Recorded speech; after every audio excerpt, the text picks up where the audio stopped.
I? It's a windmill. You must have been seen it sometimes in the pictures or in the cartoons. So this is what I want to represent right now. There is a string attached to it, and it goes inside this type of pipe. You can't see it right now because I've covered it fully with Lego thin pieces, and so it comes out here from here. This wire is the main piece of my Lego creator. So this windmill works like this. This is a tank. There's no water in this, and this is not made of water. So when I pull this windmill starts spinning. And after it starts spinning, this wire has extended. So I need to put it back.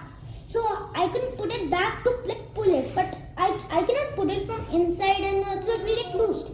So I have did this. So when I rotate this, it by itself only it starts coming back, as you can see here.